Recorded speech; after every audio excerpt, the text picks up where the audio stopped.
Hey guys, just got a quick video here where we're gonna go ahead and we're gonna try and solve a little mystery that I have. All right, and you can probably tell just based on what I have on the board here that the mystery is gonna have something to do with density. And on the board I have our formula for how to find the density of something, which we just take the mass divided by volume, and that shouldn't be new, right? We talked about that yesterday and the day before, maybe. I don't know. I'm making this video on a Sunday, so not sure where we're at yet. Okay, but we're going to take our mass of certain objects, right? And we have a scale to help us do that. The scale is going to help us find how many grams something is, okay? How much matter it has. We use the unit of grams to find that out. And volume, we're going to use graduated cylinder, which measures milliliters, how much space something takes up. And like I said, milliliters or centimeters cubed, same thing, right? But today we're going to stick with milliliters. Okay, so what I have two drinks, right? I have a regular Coke, and then I have a Diet Coke. And here's where our problem begins. Here's where the mystery begins. If I take our regular Coke and I put it into a tub of water,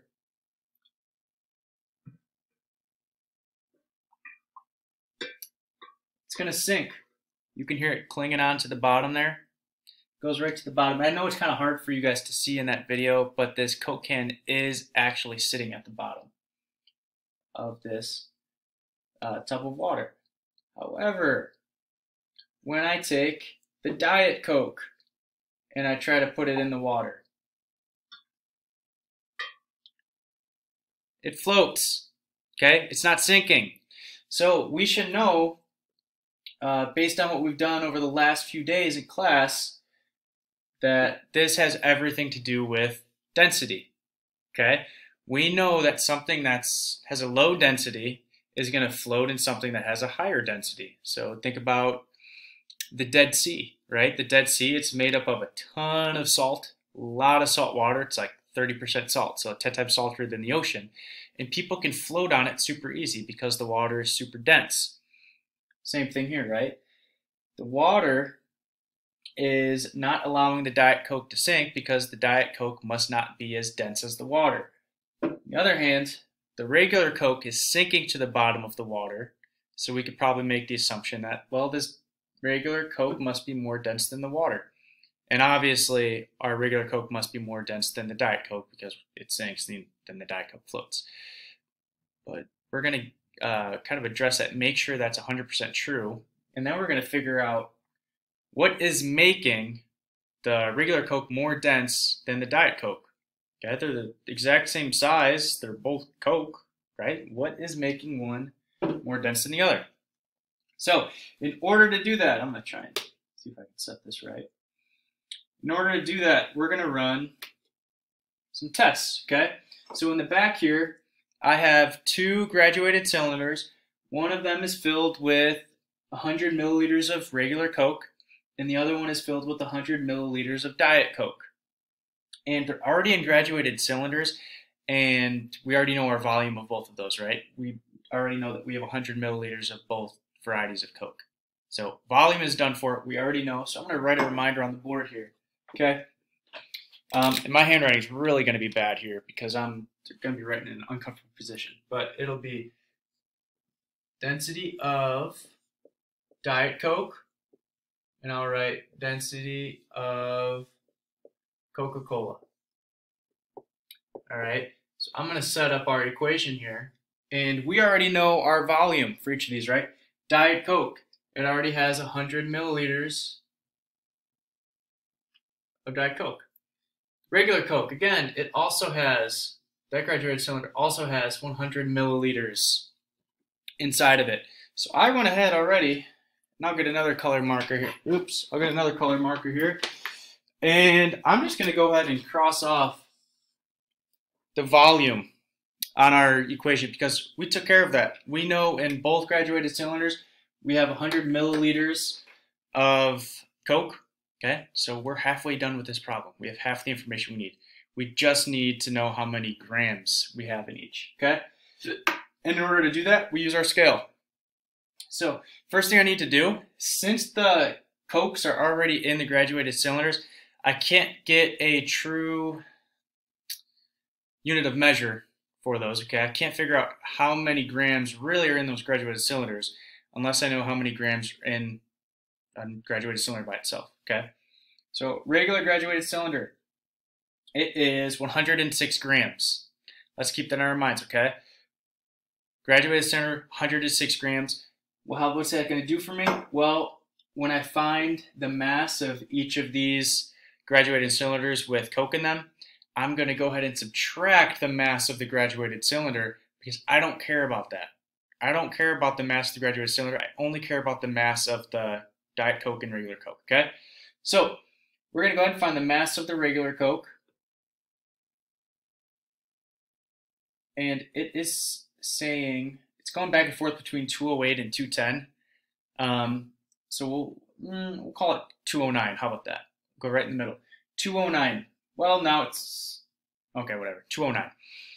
But if you remember, we said we had to subtract the mass of the graduated cylinder because we don't care about the mass of the graduated cylinder.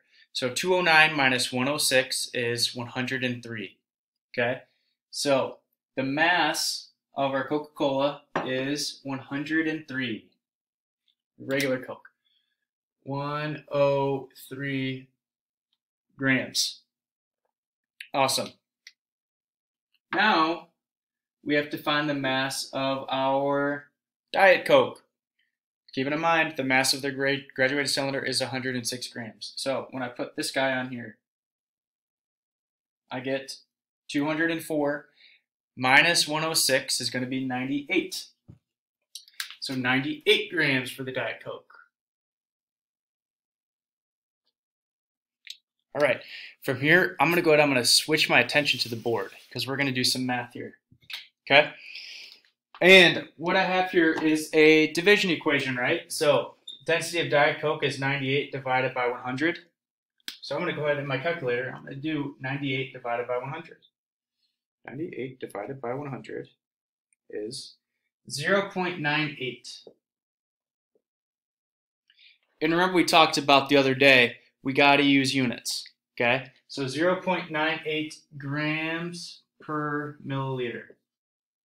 0.98 grams per milliliter. Now we have our regular Coke, and we just have to do 103 divided by 100, 103 divided by 100, and that gives me 1.03 grams per milliliter. Awesome. Now I'm going to go ahead and I'm going to circle my answers. Where did I put that marker, guys? There it is. Okay. So the Diet Coke had a mass of 0.98 grams per milliliter. The regular Coke had a mass of 1.03 grams per milliliter. We predicted that the drink that sunk to the bottom, the regular Coke, has to be more dense than the drink that floated in the water. Well, we're absolutely right, because the Coca-Cola floated and it has a mass of 1.03 grams per milliliter. The Diet Coke, I'm sorry, did I say the Coca-Cola floated? I don't remember what I said. The Coca-Cola sunk to the bottom and it has a density of 1.03 grams per milliliter, and the Diet Coke floated and it had a mass of 0.98. So we were right. The more dense thing did sink, the less dense thing floated. And this actually makes perfect sense because the density of water is actually at about 1 gram per milliliter, okay? So the Diet Coke is not as dense as the water, so it floated. The Coca-Cola is more dense than water, so it sunk. So everything's making perfect sense right now, okay? But we want to figure out, where's that extra density coming from, right? Not actually. Diet Coke's pretty good, guys. So, solid. Good.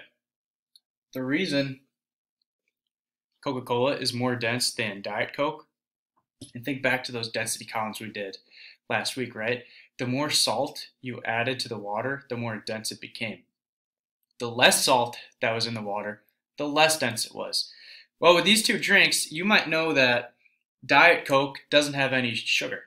Okay, it has artificial sweeteners, things like that, but it doesn't have sugar. Whereas Coca-Cola has 39 grams of sugar in this one right here. 39 grams. Okay? That's a lot of sugar.